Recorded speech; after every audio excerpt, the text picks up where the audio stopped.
ওয়াসারিউ ইলা মাগফিরাতিম মির রাব্বিকুম। রব্বুল আলামিন বলেন, বান্দা আমি রব্বুল আলামিন মাগফিরাত নিয়ে অপেক্ষা করছি, আমি মাফ করে দিতে রাজি আছি বান্দা। ওয়াসারিউ, তুমি আমার মাগফিরাত নেওয়ার জন্য আমি মাওলার দিকে দৌড়াইয়া আসো, ছুটে আসো বান্দা। কোনো দিকে যাইও না, কারো কাছে মাফ চেও না। মাফ যদি চাইতে হয়, ক্ষমা যদি চাইতে হয়, 90 বছরের গুনাহ নিয়ে হলেও, 70 বছরের গুনাহ নিয়ে হলেও আমি আল্লাহর কাছে ফিরে আসো বান্দা, আমি মাগফিরাত দিয়ে দেব। চোখের পানি ছেড়ে দিলে, পিছনের গুনাহ ছেড়ে দিলে, আর করবা না ওয়াদা দিলে, আমি আল্লাহ ওয়াদা দিলাম 90 বছরের গুনাহ, আসমান ছোঁয়া গুনাহ, জমিনের ফেনা পরিমাণ গুনাহ, আকাশের ছোঁয়া পরিমাণ গুনাহ আমি আল্লাহ এক নিমিষেই মাফ করে দেব। আমি মাগফিরাত নিয়ে রাখছি। লাউ বালাগাত যুনুবুকা আনানাস সামাই সুম্মা ইস্তাগফারতানি গাফারতু লাকা ওয়ালা উবালি। আল্লাহ বলেন হাদিসে কুদসিতে, বান্দা গুনাহ যদি ছুঁয়ে যায় আকাশ পর্যন্ত, এরপরও যদি ইস্তেগফার করো, মাফ চাও, মাফ চাইতে হবে 3 ভাবে। কয় ভাবে? আবার বলেন। তওবা করতে হবে কয় ভাবে? 3 ভাবে। আল্লাহর কাছে ক্ষমা চাইতে হয় 3 ভাবে। 1 নাম্বার, পিছনের গুনাহ ছেড়ে দিতে হবে। 2 নাম্বার, আর করবেন না ওয়াদা দিতে হবে। 3 নাম্বার, আমি আল্লাহ লজ্জিত, এই কারণে মাফ চাইছি, লজ্জিত হয়ে মাফ চাইতে হবে। এই 3টা একত্র হলে এটারে বলে তওবা, এটারে বলে মাফ চাওয়া। মুখে বিড়ি, আবার জবানে তওবা তওবা। তোমার এই তওবার উপরে তওবা তওবা, কথা বোঝেন নাই? মুখে বিড়ি, বসা সাধু আনে, এবার কয় আস্তাগফিরুল্লাহ আস্তাগফিরুল্লাহ। মানুষে কত খারাপ হইয়া গেছে কাকু। আমনের আস্তাগফিরুল্লাহর রূপে আস্তাগফিরুল্লাহ আস্তাগফিরুল্লাহ, আমনের এই বিড়ির রূপে আস্তাগফিরুল্লাহ, আমনের এই সাধুয়ানের গপ মারার উপরে আস্তাগফিরুল্লাহ। এটারে কি কয় না? আস্তাগফিরুল্লাহ কয়। এটারে তওবা বলে না। তওবা বলে গুনাহ ছেড়ে দেওয়া, তওবা বলে আর করবেন না ওয়াদা দেওয়া, তওবা বলে লজ্জিত মাওলা আমি মাফ চাইছি, এই মাফ চাওয়া। 3টা মিললে হয় তওবা। কয়টা মিললে? আমার শায়েখ আরিফ বিল্লাহ আল্লামা মুফতি মুশতাকুন নবী সাহেব বলে, চা পাতা, চিনি, পানি, এই 3টা মিললে হয় চা। চ আকার চা, এটারে কোনো চা কয় না, এটারে 6 আকার চা কয়। বুঝেন নাই? কাগজের মধ্যে যদি কেউ লেখে চ আকার চা, এটা কি চা? এই কাগজের মধ্যে 6 আকার চা লিখলে এটা চা না? না, এটা তো চায়ের শব্দ না লিখছে, কিন্তু চা কোনটা? চা পাতা, চিনি, পানি, এই 3টা মিললে কি চা। তেমনি আপনি মুখে কইলেন তওবা তওবা, আপনার পকেটে সুদের টাকা, আপনি বললেন তওবা তওবা। হ্যাঁ, আপনার লগে নি মিশা কথা কই, তওবা তওবা তওবা তওবা, আপনার লগে নি মিশা কথা কই, মানে তওবা তওবাটাও মিশা কথা। তওবা তওবা যে কইতেছে এটাই কি মিথ্যা কথা। এটা আসলে কোনো হে তওবা তওবা না, এটা ধোঁকা দিচ্ছে সে, এটা ধোঁকা দিচ্ছে সে। তাহলে এটারে তওবা বলে না, এটারে তওবা বলে না। তওবা বলে 3 জিনিসকে, তারকু মা কান, যা হয়ে গেছে গুনাহ তা ছেড়ে দেওয়া, আর করবে না ওয়াদা দেওয়া, আইয়াজিমা আন লা ইয়াউদা ইলাইহি আবাদান, একতার আজম, একতার দৃঢ় সিদ্ধান্ত দেওয়া, আল্লাহ আর করব না। আইয়ান্দিমা আলাইহি, এবং লজ্জিত হয়ে মাফ চাওয়া, আল্লাহর কাছে ছোট হয়ে মাফ চাওয়া, আজিজি ইনকিসারির সাথে মাফ চাওয়া। এজন্য বাপ আমরা প্রত্যেকেই এই ফিকির করি, প্রত্যেকেই কবরের ফিকির করি, আখিরাতের ফিকির করি, মৃত্যুকে স্মরণ করি। আজ এই কবরবাসীর রুহের মাগফিরাত কামনায় এই মাহফিল, এটা দেখে আমার এটা মনে হইল, আজ কবরবাসীদের মাগফিরাত যেমন দরকার, জীবিতদের মাগফিরাতও তেমনই কি দরকার, আমাদের বেশি দরকার। আল্লাহ আমাদেরকে মাফ করে দেন। প্রথম কথা যা বলার তা তো মোটামুটি এতটুকু বললাম, আমরা যেন প্রত্যেকে কবর মৃত্যু স্মরণ করি, ঠিক আছে না? ইনশাআল্লাহ কবর জিয়ারত করবেন এই নিয়তে, যেন আখিরাতের কথা মনে হয়, পরকালের কথা মনে হয়। মানুষের মধ্যে যেই মানুষগুলো আল্লাহকে বাদ দিয়ে অন্যকে ডাকে, অন্যের কাছে নিজের মুখাপেক্ষিতা প্রকাশ করে, নিজের কাকুতি মিনতি আল্লাহকে বাদ দিয়ে অন্যের কাছে পেশ করে, এক। 2 নাম্বার, অথবা আল্লাহর কথা মনে আছে তবে তাকেও সাথে রাখে, অর্থাৎ আল্লাহকে বাদ দিয়ে করে, টোটাল আল্লাহকে ভুলে যায় একটা সূরত, অথবা আল্লাহর কথা মনে আছে তার, কিন্তু মাখলুক দুনিয়ার তাকেও আল্লাহর সাথে রাখে। যেমন বিধর্মীরা, কাফেররা, কোরআনুল কারীমের মধ্যে আছে, মক্কার কুরাইশ কাফেরদেরকে জিজ্ঞাসা করা হইতো যে তোমরা মূর্তির পূজা করো কেন, আল্লাহকে তোমরা মানো না? কয় যে হ্যাঁ অবশ্যই আমরা আল্লাহকে মানি। কয় তাইলে এই দেবতার পূজা করো কেন?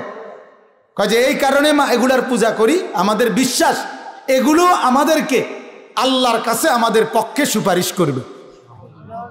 মা না'বুদুহুম ইল্লা লিয়ুকাররিবুনা ইলাল্লাহি যুলফা, আমরা এদের ইবাদত করি, এরা আমাদেরকে আল্লাহ পর্যন্ত পৌঁছায় দিবে। আল্লাহকে সরাসরি ডাকা যায় না, আল্লাহকে সরাসরি পাওয়া যায় না, আল্লাহর সাথে সরাসরি যোগাযোগ করা যায় না। এই কারণে এদেরকে ধরছি, এই দেবতা এরারে খুশি করিলে এরা আমাদেরকে আল্লাহ পর্যন্ত পৌঁছায় দিবে। নাউজুবিল্লাহ। এটা শিরিক কিনা বলেন? এটা শিরক কিনা বলেন? আল্লাহকে ভুলে যাওয়া, টোটালি ত্যাগ করা, এটা তো কুফরি। আর আল্লাহর সাথে অন্যকেও ফিকির করা, এটা হলো শিরক। আর আল্লাহ পাক রব্বুল আলামিন একজন ইমানদারের কাছে, আমরা যারা ইমানদার এখানে আমরা যারা বসছি প্রত্যেকেই নিজেকে মুসলমান ভাবি, ঠিক কিনা? ভাবি না? প্রত্যেকেই নিজেকে মোমেন মনে করি, ইমানদার মনে করি। এখন সেই ইমানের দাবিতে কোন রকম কুফরি যেন না হয়, কোন রকম শিরক যেন না হয়, এটা আল্লাহ তাআলা কঠোরভাবে এখানে উল্লেখ করেছেন। কঠোরভাবে আল্লাহ তাআলা এটা বুঝাইছেন। লাভের মালিক, ক্ষতি করার মালিক, উপকারের মালিক, মুসিবতের মালিক, সর্বকিছুই একমাত্র আল্লাহ। আন-নাফি' ওয়াদ-দার হুয়া আল্লাহ। উপকারকারী, উপকার করে নেওয়ালা সেটাও আল্লাহ, ক্ষতি করে নেওয়ালা সেটাও কে? আল্লাহ। প্রতিটা বিপদ, প্রতিটা মুসিবত তাও আল্লাহর পক্ষ থেকে, প্রতিটা সুখ আনন্দ এটাও আল্লাহর পক্ষ থেকে। মুখের হাসি আল্লাহর দান, চোখের কান্না এটাও আল্লাহর দান। ওয়া আন্নাহু হুয়া আযহাকা ওয়া আবকা, আল্লাহ কোরআনে বলে তিনি হাসান, তিনি কাঁদান। হাসায় কে? কাঁদায় কে? আল্লাহ। অতএব আল্লাহকে ভিন্ন অন্য কাউকে নিজের উপকার অপকার, নিজের সুখ দুঃখ, নিজের আনন্দ বেদনা, নিজের হাসি কান্না, নিজের পাওয়া না পাওয়া, নিজের প্রাপ্তি অপ্রাপ্তি, এর কোনো কিছুর বেলায় আল্লাহকে বাদ দিয়ে অন্য কারো কাছে দ্বারস্থ হওয়া, অন্যকে মুহতাজ হওয়া, মুখাপেক্ষী হওয়া, এটা নিঃসন্দেহে শিরিক। এটা আল্লাহ তাআলা কোনোভাবেই পছন্দ করে না, কোনোভাবেই পছন্দ করে না। শিরিক আল্লাহ কোনোভাবেই সহ্য করে না। কোরআনুল কারীমে আল্লাহ বলছে, মান ইউশরিক বিল্লাহ হারামাল্লাহু আলাইহিল জান্নাহ, যে আল্লাহর সাথে শিরিক করবে আল্লাহ বলেন আমি আল্লাহ আমার জান্নাতটা তার জন্য হারাম করে দিলাম। নাউজুবিল্লাহ। এটা ঠিক এমন শক্ত কথা, বহুত শক্ত কথা। দুনিয়াতে কোনো মা, কোনো বাবা চূড়ান্ত রাগ হইলে বলে আমার ঘরে তোর জন্য তুই ফুত, তোর মতো ফুত আমি পরিষ্কার বলে দিলাম, আমার ঘরে তোর ভাত খাওয়া হারাম, আমার ঘরের লোকমা ভাত তুই খাইস না।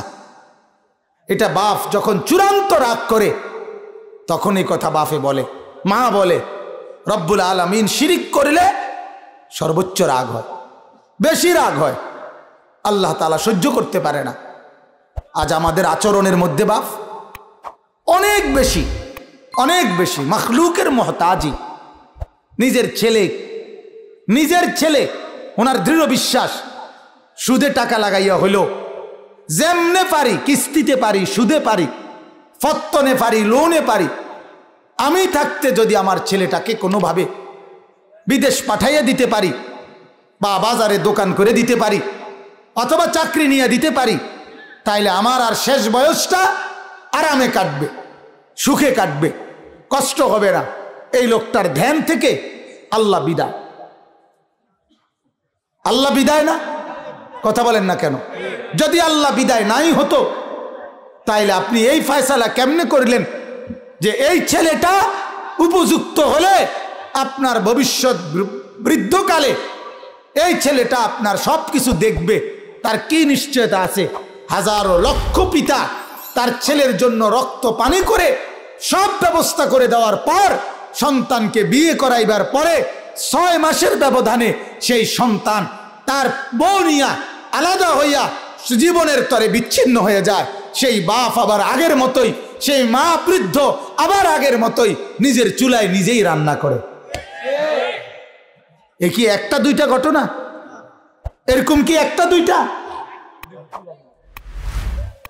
সেদিন আমার কাছে বলতেছে কুমিল্লা শহরে 3 ভাই, বড় ভাই তার বিবি, বড় ভাই সে থাকে ঢাকা আর কুমিল্লা, তার বিবি ঢাকা চাকরি করে, তার একটা ছেলে লন্ডন বউ নিয়ে থাকে, একটাই ছেলে, আর মেয়েও নাই ছেলেও নাই। এরপরের ভাই সে কুমিল্লা চাকরি করে আর তার ভাই বউ সিলেট চাকরি করে। এরপরের ভাই সে কুমিল্লা চাকরি করে, তার বউ ঢাকা চাকরি করে, আর তার একটা ছেলে এটা তার কাছে থাকে, বউর কাছে না। তারা 3 ভাই আর তাদের ছোট ভাইয়ের একটা ছেলে, এই 4 জন মানুষ পুরুষ, তাদের 10 তালা ফ্ল্যাট শহরে কুমিল্লাতে। ওইখানে একজন কাজের মহিলা রাখছে 5,000 টাকা বেতনে, শুধু ভাত তরকারি রান্না দেয়। এই 3 বলদে ভাত খায়। কথা বুঝছেন না? এই 3 বলদে আর ওই ছুটুটা এই 4 জনে মিল্লা বেড়ি কামের বেড়ি ভাত রান্না দেয় আর এই 3 জনে ভাত খায়। এর মধ্যে একজন একটা মেডিকেল কলেজের চেয়ারম্যান, প্রাইভেট একটা মেডিকেল কলেজের চেয়ারম্যান, বেসরকারি। আপনি বলেন বক্সি 10 তলা ফ্ল্যাট, খামখেয়ালি কত? এ কি জিন্দিগি? কথা বলেন না, এটা কি জিন্দিগি? আসলে এর নাম জীবন? এ কি সুখ? আহা, এই জন্য এটা বড় বোঝা উচিত। আল্লাহকে বাদ দিয়ে মখলুককে যে রাজি করে, আল্লাহকে বাদ দিয়ে সৃষ্টিকে যে রাজি করে, আল্লাহর কসম ওই মখলুক তার প্রতি নারাজ হবেই হবে, তার থেকে তার বিচ্ছেদ হবেই হবে। আর আল্লাহকে তো সে বিচ্ছেদ করেই রাখছে। এজন্য আল্লাহর ওয়াদা আছে হাদিসে, আল্লাহ পাক পরিষ্কার বলে, আমাকে বাদ দিয়ে যাকে খুশি করলি অচিরেই তাকে অখুশি আমি বানায় দেব, আর আমি অখুশি আছি তোর খাসিরাত দুনিয়া ওয়াল আখিরা। তখন দেখবি তোর দুনিয়াও শেষ, তোর আখিরাতও শেষ। আমার নারাজির কারণে তোর আখিরাত বরবাদ, আর ওই বিবির নারাজির কারণে, সন্তানের নারাজির কারণে তোর দুনিয়াও বরবাদ, তোর দুনিয়াও বরবাদ। এজন্য আল্লাহকে বাদ দিয়ে, আল্লাহকে ছেড়ে, আল্লাহর বিধান ছেড়ে, আল্লাহর হুকুম ছেড়ে, আল্লাহর গোলামি ছেড়ে কিছুই করা উচিত না বাজা।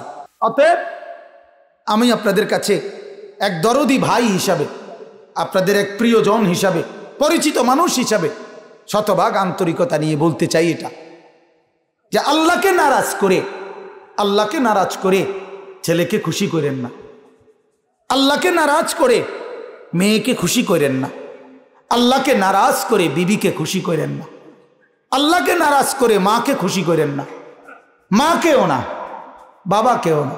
ওয়া ইন জাহাদাকা আলা আন তুশরিকা বি মা লাইসা লাকা বিহি ইলমুন ফালা তুতি'হুমা।